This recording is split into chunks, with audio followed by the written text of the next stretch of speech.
Hello, folks. 7 o'clock Queensland, Australia, and you're listening to Radio FM 88 Australia. And for those people who've just jumped on through Facebook and YouTube, really great welcome. And for those people listening on the radio, look, if you want to continue, you're more than welcome. Or jump on the Facebook page, Radio FM 88 Australia, YouTube, Radio FM 88 Australia, and you can participate in the show, and you can make some comments, and the answers are coming through at the end of the day.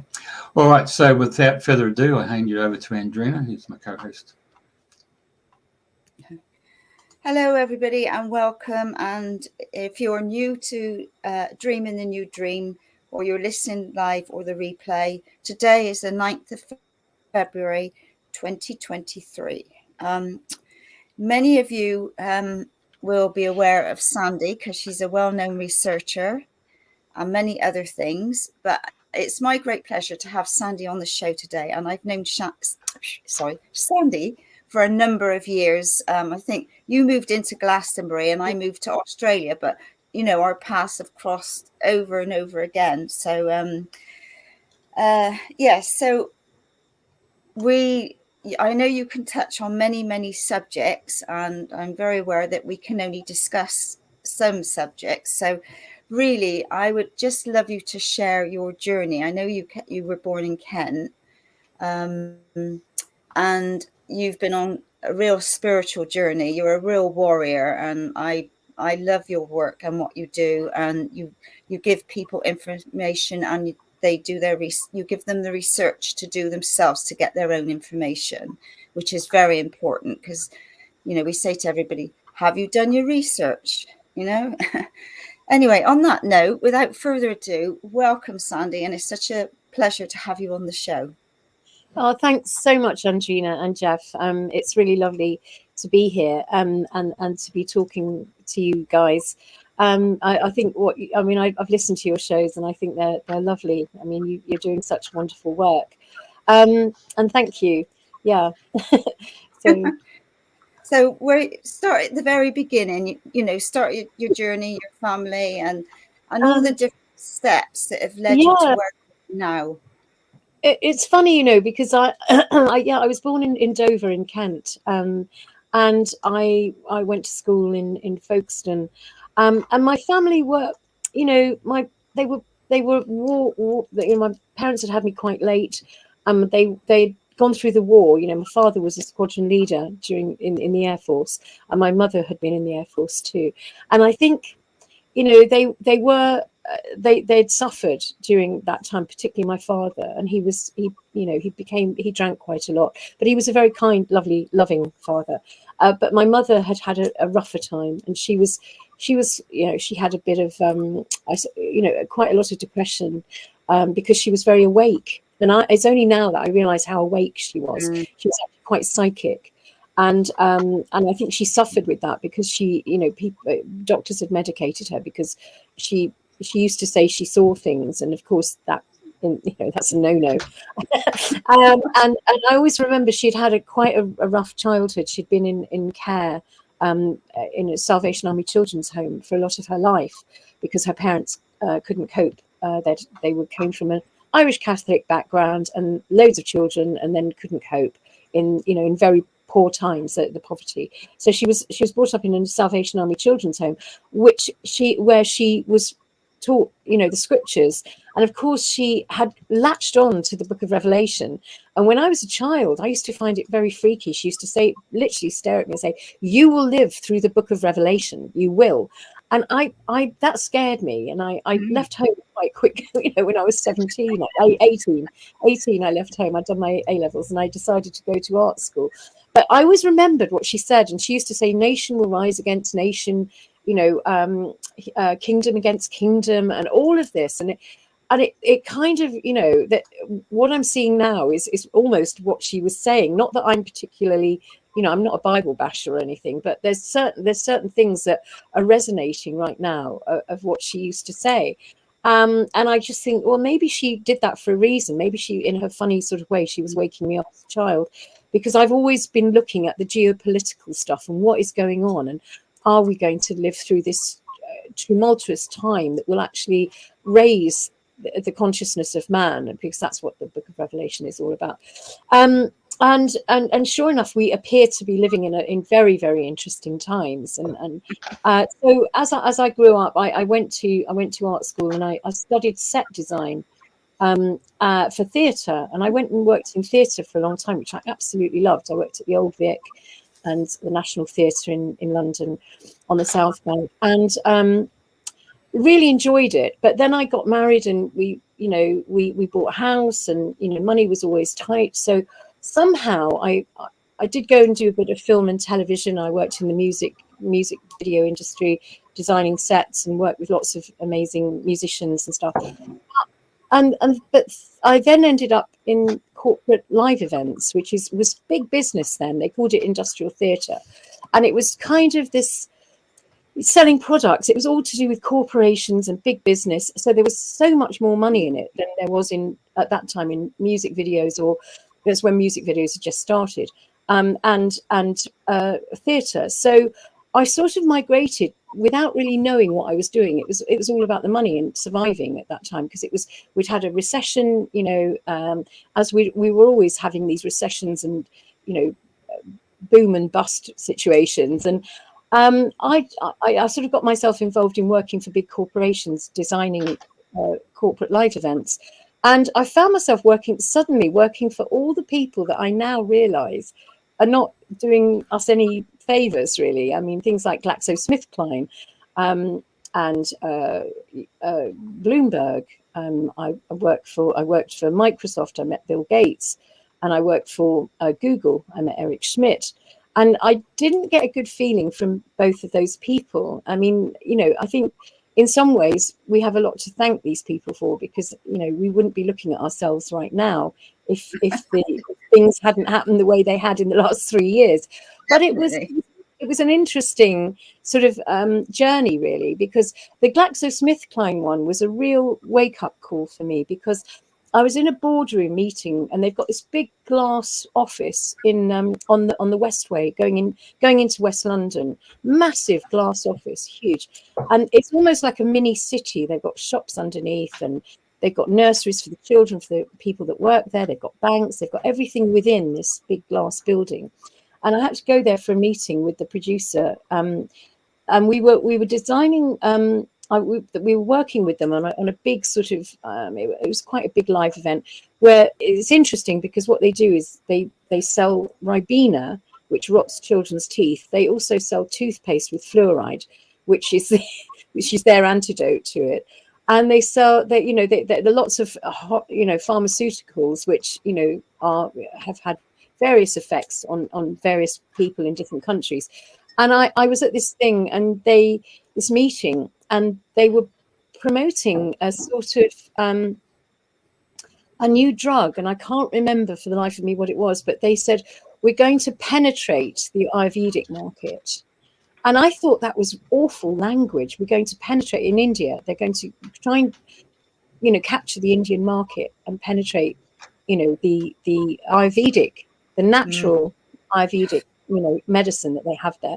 We're going to penetrate the Ayurvedic market. And I thought, hang on, Ayurvedic market's been going on for thousands of years, and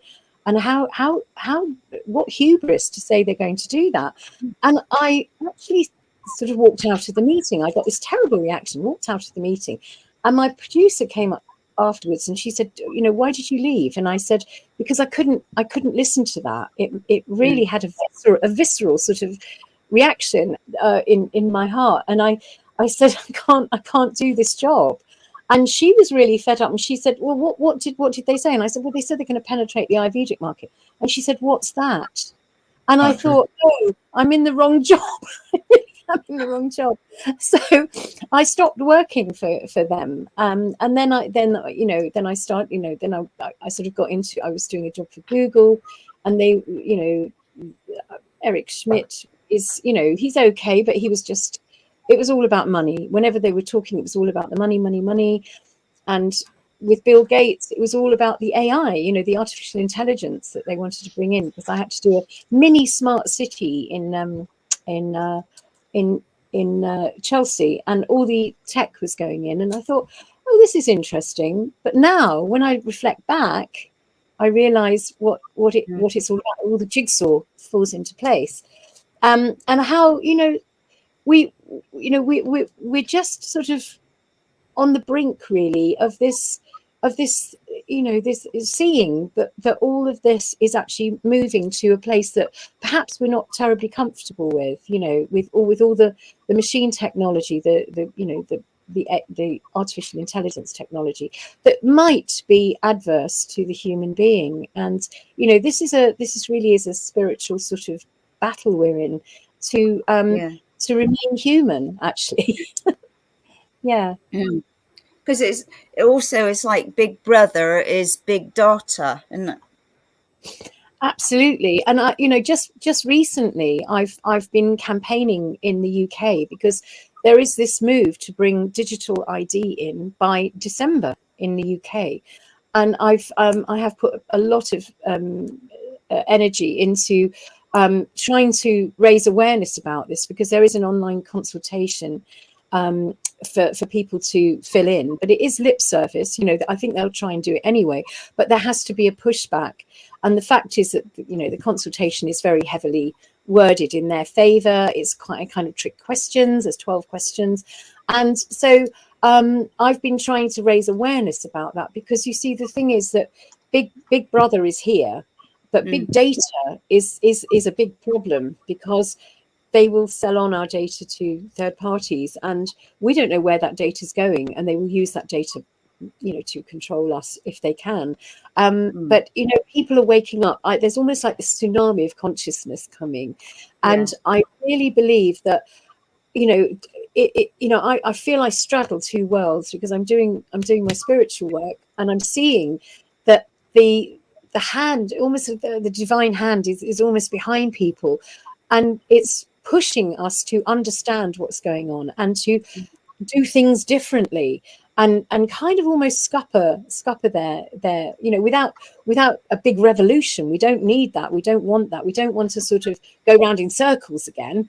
And sometimes, I think going out on the streets could turn nasty because of agents provocateurs or whatever.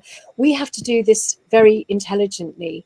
And it's about setting up different parallel structures within our communities, so that whatever they're saying, oh, you've got to have this healthcare, you've got to have this education, you've got to have this, whatever, you actually say, well, actually, we'll do it this way. We'll set up our own education, our own natural, get away from the pharmaceuticals, because that is, I've been looking at a lot of Rudolf Steiner's work, and he predicted this. He said that the medicines will actually cut you off from your spirituality, and we know that with antidepressants and all those sort of all those medicines that cut you off from your heart, from your third eye, your spirituality.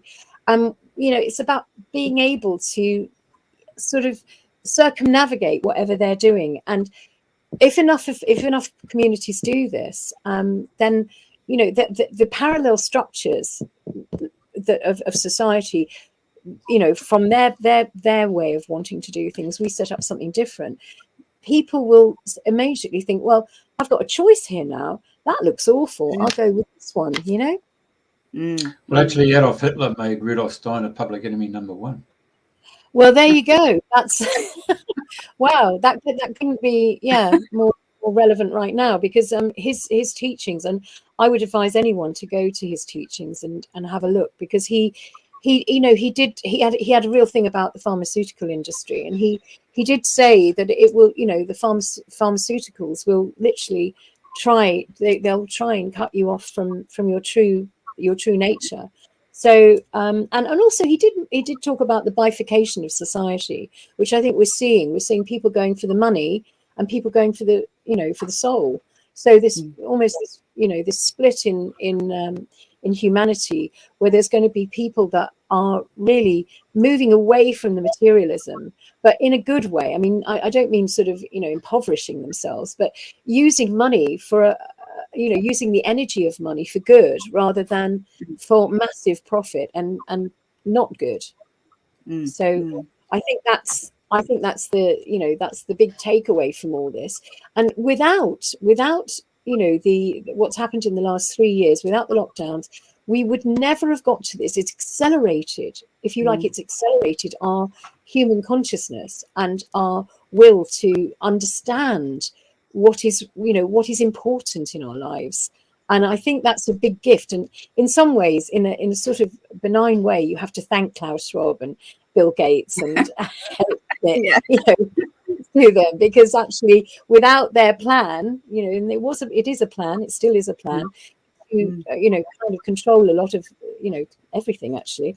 We can just move aside from that and develop ourselves, because it's woken people up so massively. I mean, I'm just amazed at what's happening in the UK at the moment, where there's all the truth is bubbling up to the surface, and it's so interesting. Yeah, it's fabulous. And I mean, the period of where we were shut down and everything has good and bad effects, and for some it taught them to go more into their heart and connect more with people, which is the positive side. But also now, through all what's happened, the after effects are suddenly rippling out, aren't they? They threw that into the pond and everybody chose different ways, and now it's just rippling out, and it's like there is like a large undercover movement of awareness and waking up, and people are thinking, well, this can't be right, and you're hearing all sorts of different things, and we're all in sort of different groups that are totally aware of what's going on and are here to support one another. And now if people got concerns, it's not making a judgment of, well, I did this or you did that. That's not, we all make choices. We're all here to support each other through those choices now more than ever. Absolutely. And there is this it's almost like a spirit of love, I find, within my own community at the moment, and a sort of I suppose it's a compassion, because it doesn't matter what your views are or whatever. It's looking at each other as human beings and in the spirit of love, and love is the only way we can conquer this. And love is what they, if you want to call them they, can't figure out. They can't get that whole love thing. And we have to really look at ourselves, and no matter what's happened, you have to be kind first and right later. And that's how I feel at the moment with what's happening with this sort of this enormous kind of move towards the truth. The real truth is bubbling up all the time, and I think we have to be aware that at no point can you be judgmental. You can't do that. You've got to regard everyone as your brother, sister, father, whatever, or son, daughter, whatever. And the thing is that if we can do that, we're better able to help anyone with anything, and be in that spirit of neighborhood, community, love, whatever you want to call it, between each other, because that's the only way it will be one, is through love. Yeah. Hey, I listened to you when you're in the Glaxon boardroom, and what came to mind there is the statement where the power of thought and how it travels, and we receive it as a picture. Yeah.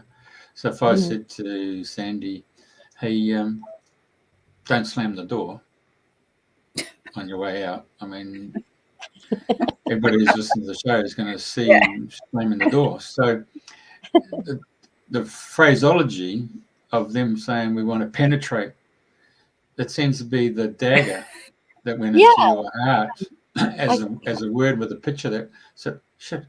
So when I listened to you and I thought, I think you really euphoric stabbing there that you actually felt, and as a result, I've stepped back from it. So, and everybody else who gets caught up in the corporate world, and it's all about, we see it in different groups, and we see the alpha male, the alpha female, particularly when we're watching the bikies, there's always the alpha male, and the woman tries to be. I mean, what's her name? John Travolta and Olivia Newton-John. Yeah. When she turned up in the leathers at the very end to become, the alpha woman. So we see that through a whole society, and I suppose when we look at that particular company and its corporatization, people want to get up in the pecking order and play this game of dropping on people to get under the top. But for what particular purpose and reason? And it seems to me like when I was listening to you saying, I'm out of here, it felt like your soul had said, no, I've been here before, I don't need to play this game. That's what it felt to me when I was listening to you. Yeah, I think you're right. I mean, we've all got past lives. Unfortunately, we're not given the gift of remembering them when we come into this. Maybe that'd be useful, but we don't. We have to sort of feel our way along and feel, literally sort of, take the cues from our intuition. And sometimes you hear that call and you don't move on it. But then there's always a niggling, thing, maybe throughout your whole life, you didn't listen to the call. But if what I found I did at that point was I listened to the call, and that's when I decided I cannot work in this industry. I thought this is counter to everything that I'm feeling in my heart. So, and you're absolutely right. I think it was like a dagger through the heart, that conversation about penetrating the Ayurvedic market. So I just literally had this, a lot of my family, not my children were behind me completely, but my sort of outer family thought I'd gone mad because I decided to uproot my entire life and give up the corporate world and come and live in Glastonbury, and they thought I'd run away with fairies or gone mad or whatever.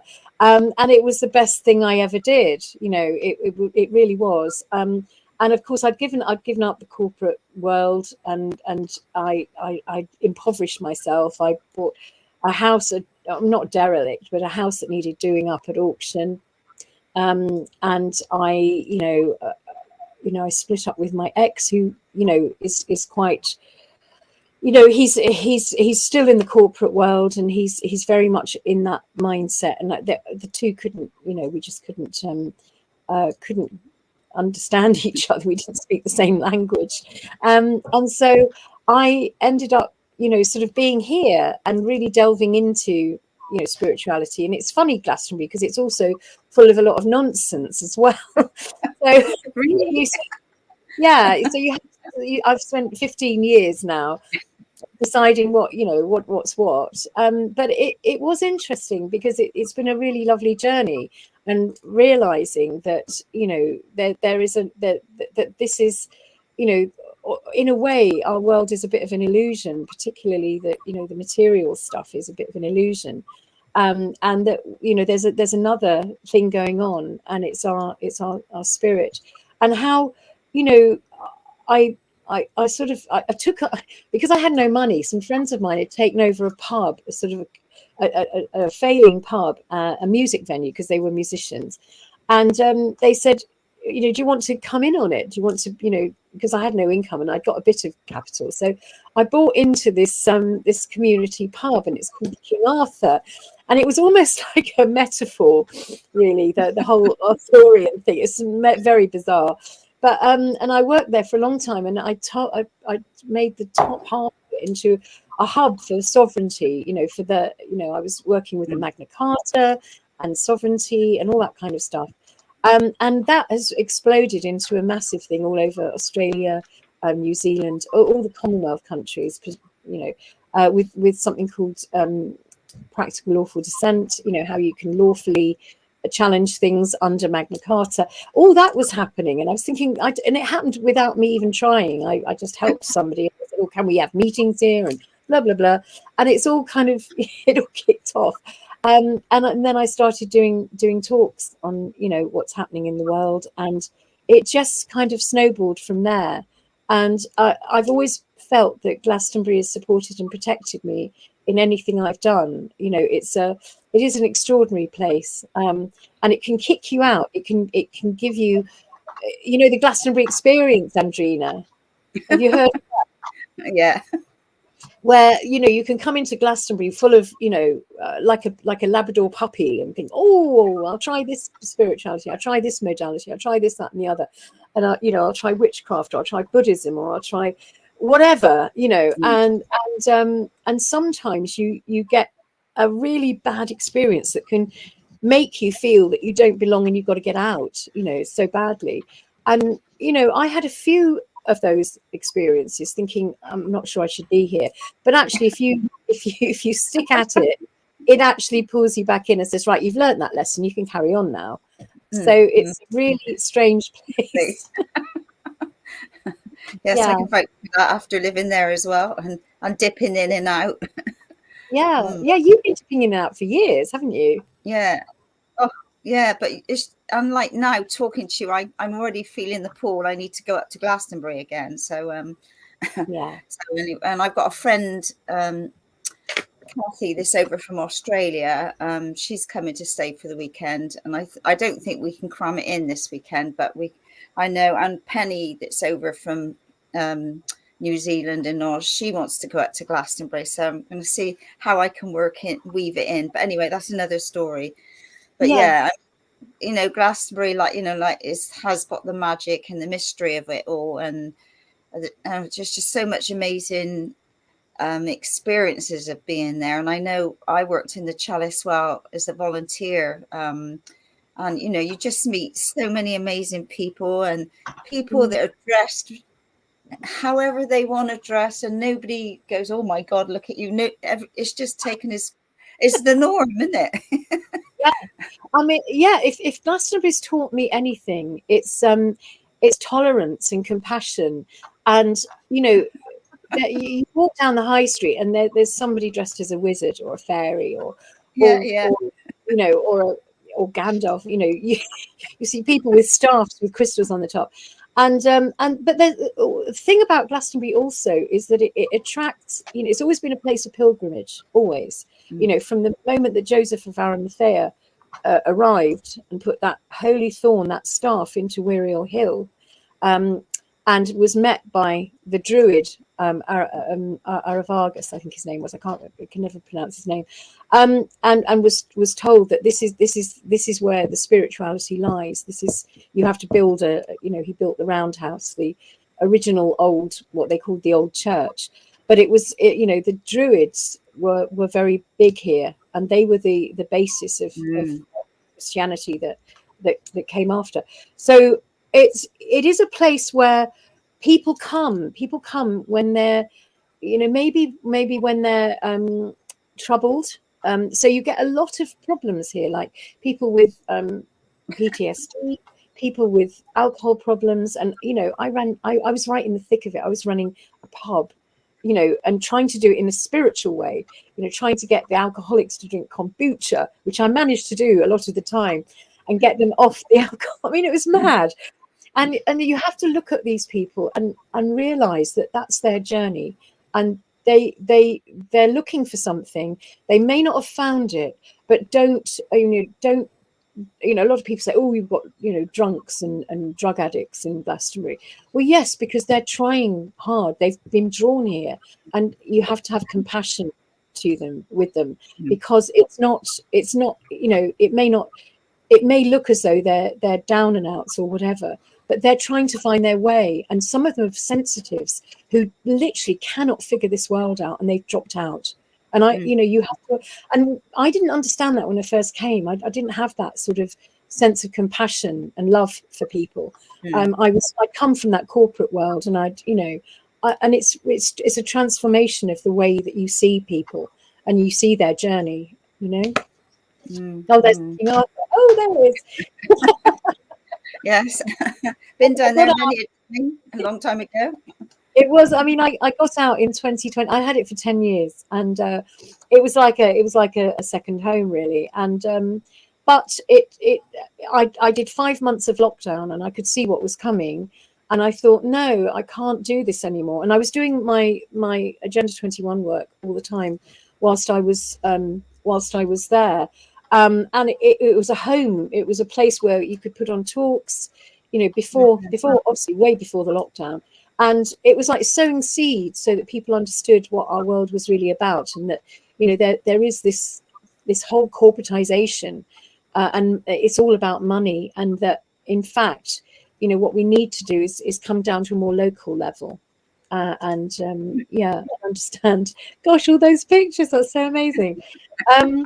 Yeah, and the King Arthur was it was almost like a baptism of fire. It's like, you know, rising from the ashes, and it was just unbelievable, really, because it was quite a dense place to hold, you know, because you have all sorts coming in, particularly at festival time, you know, when the Glastonbury festival's on. You used to get lots of mental health problems, people coming in completely, you know, they'd been drawn to Glastonbury, they'd gone to the festival thinking that that was, you know, amazing, but then they'd found the town, and you know, some people literally go to the festival and never go home. They stay here, you know.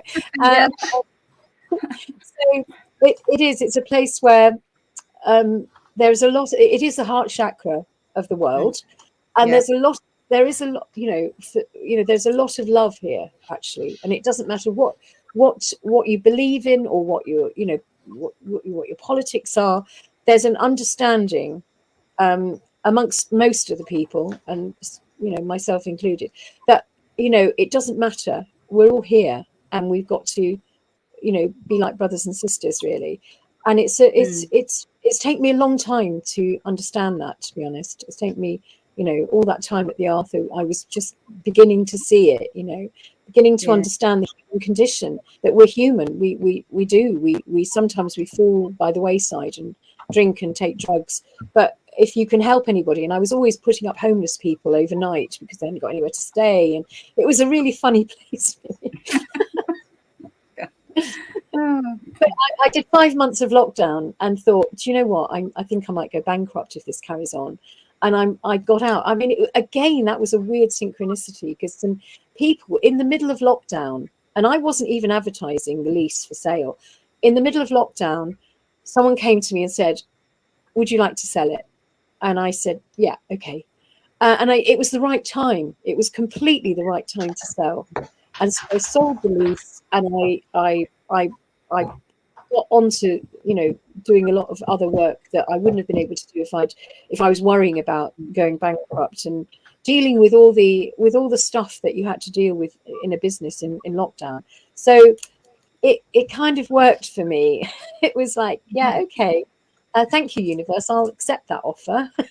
But it was because nobody was buying any businesses during lockdown. And these people just came to me and said, do you want to sell it? And it was just like, oh my gosh, this is a gift. Thank you, universe. Yeah, definitely. Yeah. Amazing. And, you know, I wouldn't want to be running a business, you know, because it's so difficult right now. Everything's going up. You know, the seller, you know, when you have a bar, the seller is massive amounts of energy, and how they're managing now, I don't know. I just, you know, I have no idea. I mean, you know, we all have problems enough with our utility bills, let alone a massive. Anything. You know, So it's all interesting, the way things kind of unfolded, really. Yeah. And like you say, it was divine timing and perfect timing for you to move on to do the next step of your journey, eh? And the next step of the journey is doing what I'm doing now, which is, just raising awareness about what's happening, but still keeping, you know, not going into fear, because that's the one thing we mustn't do, is go into fear. We've got to be in the place of love, and be able to move on with understanding, yes, this is happening, but we don't have to engage with it. We can observe it. And my mission is to get people to observe and to understand what's going on, but don't engage with it. Just do something else. Do the opposite. You know, do whatever you need to do to actually just it's almost like mirroring it, but in a positive way. And that's what we've kind of been doing with everything that we've been doing to sort of raise awareness about this is really, as I say, setting up a different paradigm, a new world that we want, not what they want. Because their world It's not a world I want to live in. Or my grandchildren. I've got 2 little grandchildren, and I'm only doing this really because of my kids and my grandchildren, because, well, and the rest of humanity. But I can't see a good future for them if this continues the way it is. And it is falling apart. I mean, they are panicking. It's all falling apart. And that new wonderful world is emerging, and we have to remember that and keep that in our hearts and our visions and everything, because that is the most important thing really right now at this time. So, before you started the show, yesterday you sent through 4 screenshots of you doing awareness talks. Yeah. Yeah. Do you want to? You want me to bring them up and put them on the? Yeah, yeah. Which one you want to do, mate? The Awakening Conference. Well, I tell you what, the Freedom Network, is there one for Freedom Network? That's a very good organization. They are, setting up again parallel systems. I don't know did I send the Freedom Network one? Maybe not. Maybe I didn't. Oh yeah, the Freedom Alliance. Because the whole thing is to set up those parallel systems, and a lot of what they do is they've got alternative schools, alternative healthcare, but with practitioners that are with medical doctors who've just thought, I don't want to be in the medical system the way it is at the moment, because it's breaking down, because it's supposed to break down, because they want to replace it with something else. So we've got to really be mindful about setting up these different systems so that we have our own we create our own new world. And all of this, if anybody wants to engage with my talks, do look at them. The links are on I don't know, Rumble and Odyssey and YouTube, and I haven't got much on YouTube at the moment, but yeah. So are you all on because I haven't really gone into Rumble, but that seems to be the newer platform for people now, isn't it? Rumble at the moment, because things change, because it was that that YouTube would accept a lot of stuff, but now it's not the case. But there's various, certainly Rumble seemed to not censor quite so much. So yeah, Rumble. Yeah, you can say a bit more on there, eh? Yeah. Yeah. Because I mean, so they do take a lot down on YouTube now, but that's their choice, and there's always another. There's always creatives.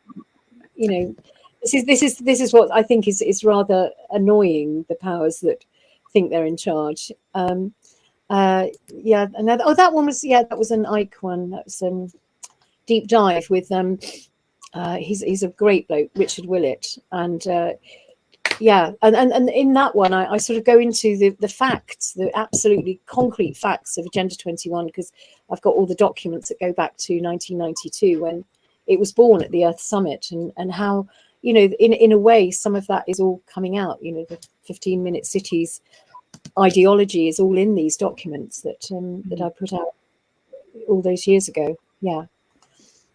Yeah, and if people obviously, like some of the subjects are a bit sensitive, they can click on your links and they can listen to you sharing and explaining more about these things. Should they want? Exactly. I mean, some people aren't ready for this. It's very difficult. Then some people aren't ready, and that's fine.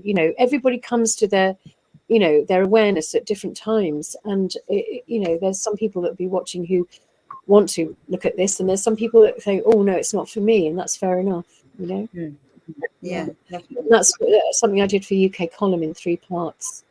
It was the Agenda 2021 2030, and how it was born, how it's been implemented. For a lot of people that don't have no idea about any of this, can you do like a little snapshot or an idea of what it's about? Way? Well, Agenda 21 was birthed at the Earth Summit in 1992, And interestingly, it was actually organised by oil billionaires and billionaires in general. And it was there's a guy called Maurice Strong, who's the grandfather of Agenda 21, and he had a lot of his experience. He loved China, and he'd lived in China for many years, and he liked, you know, the way that they did things. And so anyway, they decided amongst themselves, these billionaires and globalists, to hold this Earth Summit and to put forward, you know, that you know, it was all about anthropogenic global warming, actually. And it was all, you know, if you don't do X, Y, and Z, you're not going to be saving the planet, so you have to do X, Y, and Z. And so it was all based on, you know, and they published massive books. I mean, I've got one here. It's about this thick. After the Earth Summit, on how they would control all, you know, all the resources, and that's what it's all about, is controlling the resources. Because as we know, you know, there's no money. The billionaires want to control the resources, and it's about controlling all the resources on the planet. So they published this global diversity assessment, which is what, you know, I talk about in the UK column things, and it, you know, all in there, all the keys. They've got this, you know, the zones where people aren't allowed to go. You've got the cities where people aren't allowed to get out, and this is all being mirrored in the 15-minute city. So it's a soft smart city agenda that they're trying to enforce, which will get to be a hard smart city agenda. So the whole of the smart cities was embedded in the global diversity assessment, which came out of the Agenda 21 conference, which was called the Earth Summit in 1992. And it was all about saving the planet. But these globalists aren't saving the planet. They're destroying the rainforests. They're destroying everything. This is a nonsense, and we know it. And so what we've got to do is just look at the bigger picture and understand what's happening to us, and that this is, you know, the Earth Summit then went on, and you know, it became well, first of all, it was called they had the Millennium Development Goals that were to be you know, executed by the year 2000. That failed. Those Millennium Development Goals failed. There were 7 of them. And then they rebranded it in 2015 to Agenda 2030 with the sanction of the Vatican. The Pope got involved and said, "Oh yes, I'm going to endorse Agenda 2030 to bring in 17 goals of Agenda 21." And if you look at all those 17 goals, they're called the SDGs. They're the Sustainable Development Goals, and that's what this whole agenda, you know, things like the 15-minute cities, is based on. It's based on getting rid of all the cars, getting rid of all the planes, you know, keeping you in smart city zones, all that kind of thing. And you know, that is Agenda 21. It's to give the power more to the establishment, and to take away your sovereignty of freedom of movement, freedom of thought, freedom of speech, everything. So that's kind of what we're facing at the moment. So Agenda 21, that's it really. It's turned into the Fourth Industrial Revolution. It's turned into the Great Reset, the financial system, you know, the digital IDs, the CBDCs, you know, the central banking digital system, which if we can move away from that and use, you know, decentralized money, that's better, because that's sovereign. And it's about keeping our sovereignty at the end of the day. It's about having sovereignty and having sovereign choices, but doing it in an intelligent way that doesn't harm the planet, that doesn't harm people's freedom. That's really what we've got to do. Hey, nothing's really changed, you know, in England, eh? You do realise that. I mean, if we look back to the Lord of the Manor, you know, and you had the serfs and all that stuff, and then they put on a joust so all the knights would come and get the fair maiden, you know, win the maiden of the day, you know, and they had a suit of armour. But today, you know, the Lord of the Manor is the chairman of the board of the local football club. You know, absolutely. the uniform's not suit of armour, it's cloth. And your serfs are all the people who turn up to your football games, you know, and then they go to another pageant next weekend on a away game, you know. So nothing's really changed in the whole true sense. It's almost like we're in a play that keeps evolving. This has got a different title. Well, the thing is, it's now what the UK has. Well, I'll call it not the UK. I'll call it the Crown Corporation. I'll be honest about it. The Crown Corporation has really really led the way. I mean, the Crown Corporation owns a lot of, well, most of America. I think all of America, to be honest. And this is now a global thing. So what the serfdom, the fiefdom, has gone global, and that's the problem. Is that ideology and that control, which has always been there. I mean, it wasn't. The square mile of London is the most powerful financial institution or whatever it is in the world, and it controls a lot of the world, and this is being seen now. So that kind of serfdom, fiefdom, whatever you want to call it, is being now forced onto the rest of the world, particularly in the Commonwealth countries. So I think we it is about understanding this global power, this whole thing, and moving away from it and doing the best we can to just do things differently. Hey, I was in London for the bombings, and we're just going to get on the double-decker bus to do the second 24 hours around London, but all of a sudden they stopped the buses, and so we checked out of the hotel at the Strand and proceeded to go through the city because you couldn't get a bus or you couldn't get a train, couldn't get nothing. You had to walk. My mobile phone kept dropping in and out, so I ended up in an O2 shop. I spent an hour and 40 minutes having a conversation with the chairman of the London Chamber of Commerce, who explained to me the whole history of the 1 square mile with Nathan Rothschilds and how they cleaned up and how they are factoring and all the other systems that takes place with the City of London. So, it's what you're referring to about the fiefdom of the planet really started off with young Nathan Rothschild cleaning up at the Battle of Waterloo.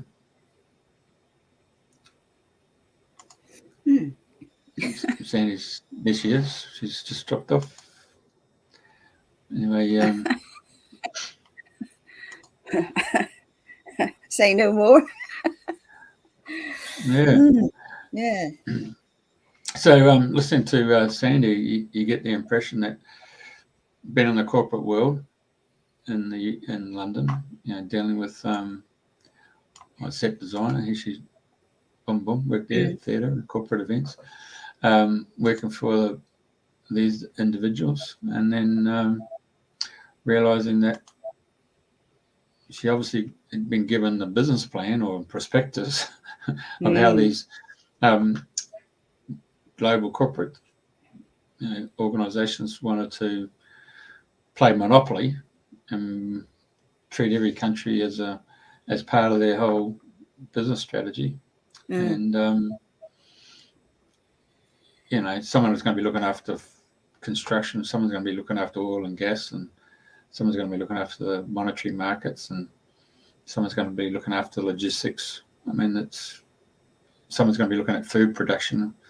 I mean, that's just how businesses operate, and then you've got to work out who's got the cheap labour costs in it. So we've seen that in the Middle East and with Qatar, where they're getting all the people from the Indian subcontinent to come in and build all them stadiums, Yeah. But I mean, she's given many talks. She travels all over the country giving talks. She's a real trooper, and I really honour the work that she does and what she's doing for humanity. Plus, she's a good friend, and we have, we meet up at birthdays, and when we pop in, I ring her, "Are you in? Shall we meet for coffee?" And so, yes. Any sign of her coming back on? No, that's when Smart Cities must have taken her out. Of course, I can't check on my phone because I'm linked to the mobile data. No, she's back. Right, okay. So, Sorry, yeah. what happened there? It just went. Yeah. Anyway, I think maybe the cable was a bit strange.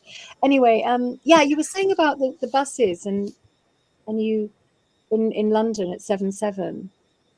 Yeah, I was just referring to sometimes, you know, a certain situation occurred when my mobile phone O2 dropped out constantly, and I ended up in an O2 shop. And of all the different people on the planet, I ended up having a conversation for an hour and 40 minutes with the chairman of the London Chamber of Commerce. You know. And he was supposed to go over to Premier Blair as security detail, but they got told to stay where they were. So, I mean, I was just thinking how many secretaries or things I would have had to go through just to have this conversation with the guy. And it just opened a whole plethora of how the City of London operates. You know, obviously there's two mayors of London. The one who looks after the city has got ambassador's role. Those top 25 banks can lend out $1.40 times. It's quite an interesting game how they play with the money, and how you can give $1 to them and they can then say to you, well, I'm only going to give 5% interest to the people who come and borrow that money, but I'll give you 3%, so I'm only making 2%. But in reality, they're actually lending that out 40 times. So the first time they're only making 2%. The next 39 times they're making 5%. So, I mean, it's a real numbers game. It's a real racket in terms of it is indeed finance. And they've accumulated wealth based on zeros and ones. This is basically now a digital format, isn't it? So yeah, I mean, you're absolutely right. And the thing is, there are these events that have happened that have really, you know, compounded. You know, I don't know whether it's woken people up. I'm pretty sure it has. But you know, you imagine, you know, 9/11, 7/7, you know, and anything that's happened after that. You know, we've had there's been these events that would suddenly changed our world. I mean, I certainly remember 9/11. Nothing was ever the same again after 9/11. It just literally became a different world of security. And you know, sort of, you know, having to go through an airport after 7/7 was a nightmare. You know, traveling became different. Everything became different after 9/11, and everything became different after the pandemic. You know, 7/7 was a big wake-up call. I mean, I remember I was actually working in London 7/7, and it was scary. You know, people just pouring out of the tubes, and you know, not being able to get on a bus or a tube, and people just panicking, not knowing what the hell had happened. It was frightening. And you know, you realise that all of this is, you know, was for a reason. Yeah, totally. Oh, it's okay for an Aussie, you know, wheeling his luggage through the city. Anyway, it is what it is. So we got to Victoria Coach Station. And then they had a bomb scare there. So then the next second at 5 o'clock they put the buses back on the tubes, and then my mates could get to Paddington Station. Mate, there's trains running out of Bristol. But been in the heart and soul of it. But but if we talk about the dukes and the earls and all those guys running their little fiefdoms, and then we've got the chairman of the board and the CEO and the trainer running the football club. They're doing it another way now. But you mentioned before about the price of utilities and the price of fuel. You're now restricted financially about how far you can go and where you're going to spend your budget. And then on top of that, you get migrants who come in and they've been put into hotel rooms where the government of the day is forking out multi-millions of dollars, when people who've been working in the UK and are pensioners, they don't receive those benefits that someone new who's just turned up is receiving. Unbelievable wealth. It just sets the whole different train in motion, isn't it? It does. And you know, you have to ask, you know, without getting into a sort of, you know, racist debate, because you know, sometimes you're accused of being racist when you say, well, why are these people arriving on our shores and what's happening to you? And you know, in a way, what they've done is they've displaced these people, and it's all part of the grand plan, is to displace them from their country of origin, and make it so that they you know, they're not a lot of them aren't refugees, they're economic migrants, but they're being treated as refugees. And the thing is that then they're almost it's made impossible for them to live in their own country because of war or whatever. It's been orchestrated again. And so they arrive here and they're encouraged to come here as the land of milk and honey. You know, this is where you can be looked after. This is where, and it, you know, why there's a, you know, that why are they being put into these hotels, and the majority of them are young men, and that's a bit of a worry. You know, there's a lot of that going on. You know, I know a hotel owner, funny enough, in Cornwall, and he's got this 5-star hotel in Cornwall, and he got a call from the Home Office, and they said, you know, we want to give you X amount of million to have your hotel for a year or maybe 2 years, but a yearly contract to have migrants put in there. And he said he had to think. He thought, actually, I could have a year in the Maldives with the wife or whatever, or Barbados. But he's a man of principle, and he said, actually, my business supports the local community. It's only a small town in Cornwall. My business supports a whole community here. I can't, and because they were saying, sack all your staff.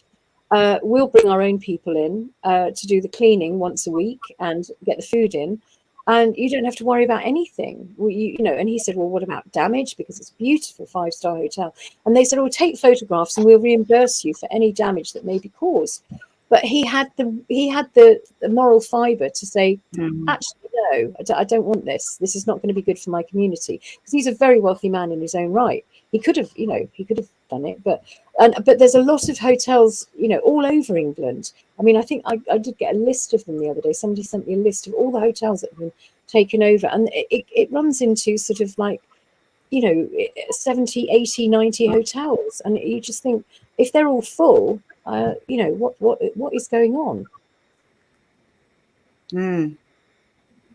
Definitely. So, yeah, who knows? But I mean, I wouldn't like to, you know, sort of to predict what that's for. But it's odd, and the thing is that it is impoverishing. You know, we're all poor. We can't pay our bills. You know, all the, you know, the wages have been frozen. We've got strikes going on, and yet thousands and thousands are going to bringing these people in. Why? What do we, you know? Why would you do that? Why would you impoverish your own country to bring these people in? Who, I know it's sad, but you have to, you know, you have to think about, you know, your own, you know, your own first before you help others. You know, because that's, you know, how it's a bit like, you know, putting your you know, your oxygen mask on before your children's ones. Do you know what I mean? It's like that whole thing. Yeah. You know, and be committed to obviously help these people, but you know, we can't. How can we just keep them here and impoverish our own people? I don't know. It's really difficult. It's a big conundrum, really, because you want to be compassionate, you want to help them, but on the other hand, what can you do? It seems that they're getting all the beneficial treatment that our own people aren't getting. Benefits are being cut. You know, people are really suffering, and yeah, not good. No. So when you see communities like Findhorn, for example, you see, I mean, that's been going since the 60s, but is there anything that's apart from that particular community? Is there any others that you've noticed around in England, Scotland, Wales, and Ireland in your travels? I think there's communities sort of popping up everywhere. I mean, you know, I did the Freedom Network down in Battle in near Hastings, and they've got a great community there with, you know, farms that have got together. You know, and there's one farm where they've allocated part of it as a new school, Hope Farm, in Battle, and so that I think there's communities popping up all over the place, and I think really it'll kick in more when, I hate to say it, when things get worse, which I think they could do much. You know, I think people will consolidate more, get together more, because at the moment, not everybody really thinks that anything's too bad at the moment. But you know, I think this March, I just get this real deep feeling that March is going to be a big turnaround, because I think personally that there's the power, so that this big power structure is, the people within it are panicking, and they're trying to accelerate it too quickly, and they're making mistakes. I think there's a massive amount of, because they're pushing too far, the people are going, hang on, there's something wrong with that. If they'd tried one thing, it probably would have worked. But to throw everything at us at once, which is kind of what they're doing right now, the 15-minute cities, the digital ID, the central banking digital system, everything is and the 5G, all these battles that everybody's like, it's sort of like whack-a-mole. You're trying to bat it all off. I think with that comes hang on a minute, this is a step too far. And I think people, as it progresses, people are just going to wake up more and more. Yeah. Andrena and I once saw a show, we spoke about it beforehand, The Green Beautiful, wasn't it? It was a living example of where a society had come to that same crossroads and chose to throw away all their capitalism, corporate society, and get back into the true heartfelt essence of all their different gifts. It was quite interesting show, wasn't it? It was. Have you seen that, Sandi? No. You'll have to put the link up again, Jeff. Yeah, have to find it. The Green Beautiful. It's very hard to find. I think it's on Vimeo now. Yeah, I mean, it's interesting. I mean, you look at someone, people like the Amish, they just don't engage with all this stuff, and it's actually benefited them. They live their lives, and all of this won't affect them because they've lived in a very simple way. They haven't had the technology. They don't engage with it. I'm not saying we all should live like the Amish at all, but their principles have protected them in a very interesting way. We've got, it's almost like we don't want to go back to living, in this agrarian sort of society where, everything's quite hard. You have to carry water, chop wood, blah, blah, blah, blah, blah. But for a period, we might have to. But the thing is, the technology is there for the good. And it's about shifting the technology from being a form of control and manipulation and the destruction of the human condition to something else, because that technology can be used for good. When you look at Raymond Reif and Wilhelm Reich, all of these people, and Tesla, they all had a vision of creating a better world, not a worse world for us. And that's what, in a way that this whole thing with the globalists is that they're trying to play God, and they think they have this power, but they don't. And I think they'll fall foul of all of this because they're trying to really create their own world for themselves. You notice that when they go to Davos, they're all in their private jets. There's no worry about global warming or climate change or whatever you want to call it. They just literally are doing whatever they like. And if you looked at the menu, what they were eating, they're telling us to eat crickets and bugs and plant-based crickets. Yeah, they were eating venison and all their menu was extraordinary. It was all meat and stuff that they're saying that we are really not supposed to have because of climate change. But they seem to have a different set of rules, and that is being, that's a huge hypocrisy that people are understanding now. That there is this strange two-tier system, and it's just not right, and it won't work, because people will just start questioning and say, well, I'm not going to listen to you because you're a hypocrite. Yeah. And it's definitely not listening to the news, is it? Because I mean, no. They feed you one story, and we know that's not the truth. Like most of us, or without being judgmental, but we know that they have to say what they have to say, but we know, hello, that's not really what's happening. And it's like food chains, and I've noticed in the supermarkets now all this vegan plant-based stuff. But when you look at what is in, you think, oh, that's, you know, it's bound to be good for you. Is herbs, is all, you know, natural grown, etc.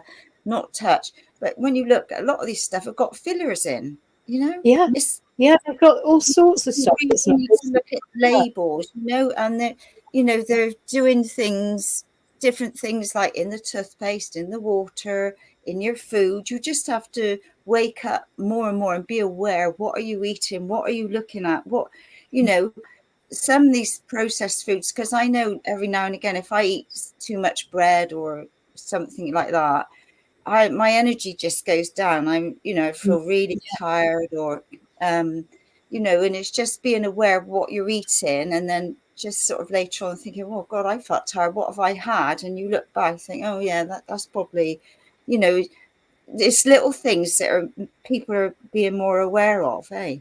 Yeah, and nutrition is such a big part of this. It's like looking at the really the whole human being, and how we live, and how we what we eat, you know, how we organize ourselves in that respect. And you see, the thing is that the soil has been degraded, so there's not a lot of nutrients in the foods that we're buying in supermarkets, for instance. I mean, they're just tasteless, and they've been forced.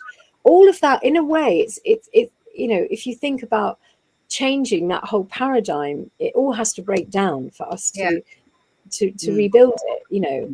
And you know, it's our way of building back better, because that's what they were saying, but actually they were building back worse. So we need to really get hold of this and use our land, because at the moment they're trying to, you know, I don't know if you know about, you know, the natural asset classes, is that the corporations are now buying up a lot of the land so that they can offset their carbon credits. You know, people like BA are buying massive. I mean, the whole offsetting of carbon credits to me is just absolutely ridiculous. It's like getting somebody else to pay your bills, and it's just ridiculous, because they can, you know, they're thinking that they'll be able to fly all over the world and offset it by buying up, you know, forests and planting more trees and what have you. But what they're doing is that they're changing the biodiversity of all that anyway, by chopping the trees down and planting new ones, and using the forests as a form of currency, because these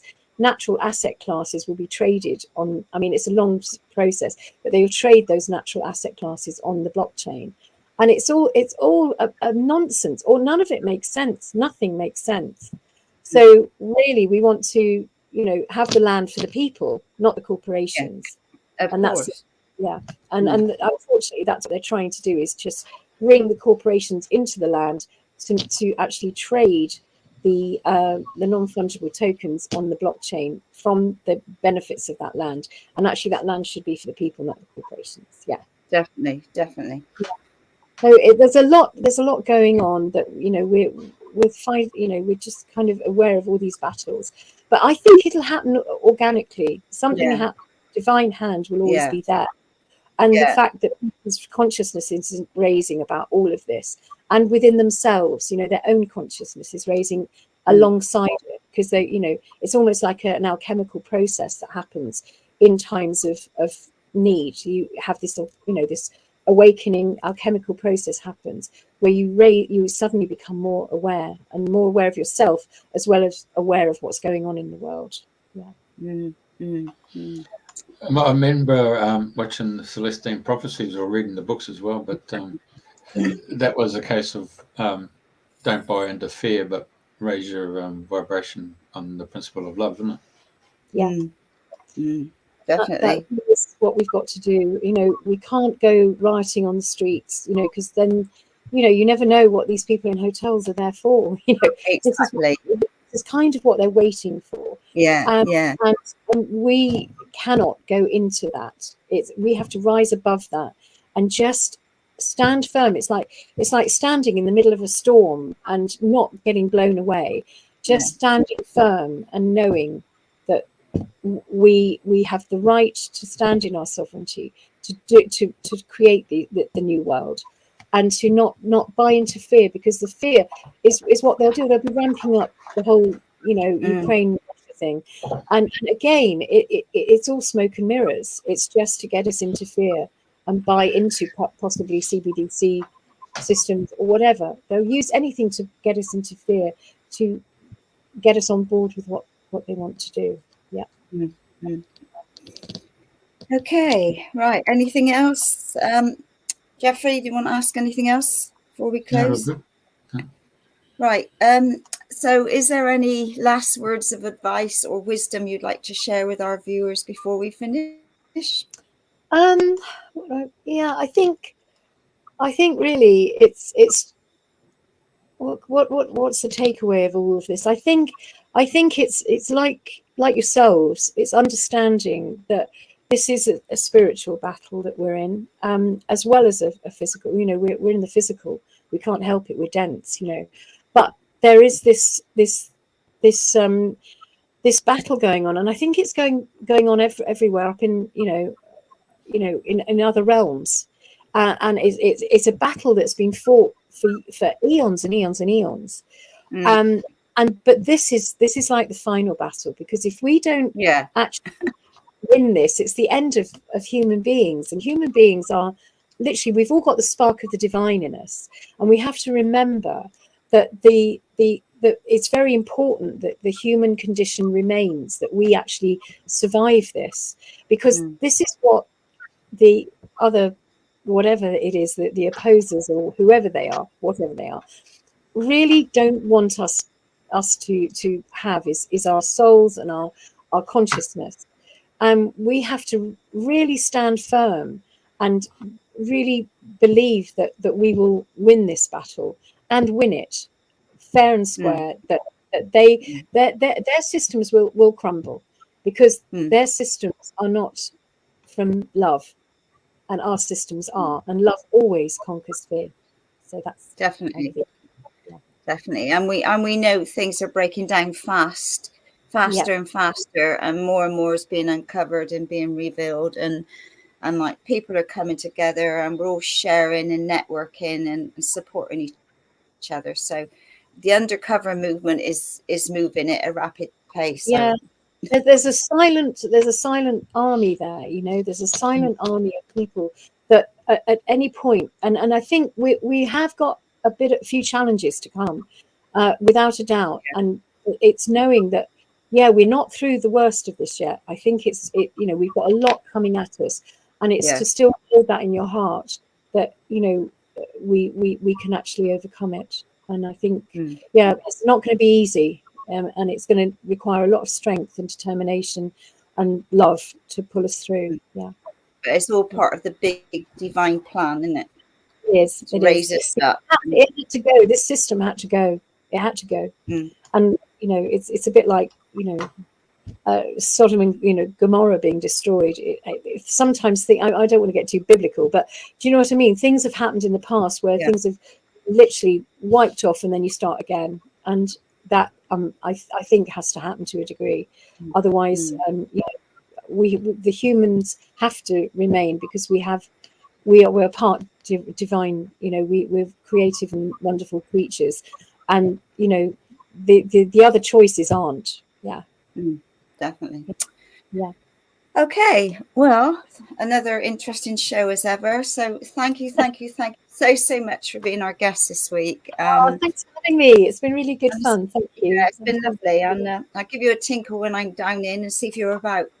Oh yeah, definitely. Okay. Thank you, Jeffrey. It's been really interesting, and gosh, it looks so lovely where you are with the sun and everything. We've had a bad winter. Yeah, it's a bit cold here today. It's about 30 today. Oh, all right, don't rub it in. Don't rub it in, please. Oh, okay. It must be about what, 9 here or 11? Wow. Yeah, it's better than it was. It was -1 yesterday, or a couple of days ago. Yeah. Yeah. All right. Love your work. Thank you very much. Just stay on there while we Bless you. Thanks a lot, and keep in touch. Thank you.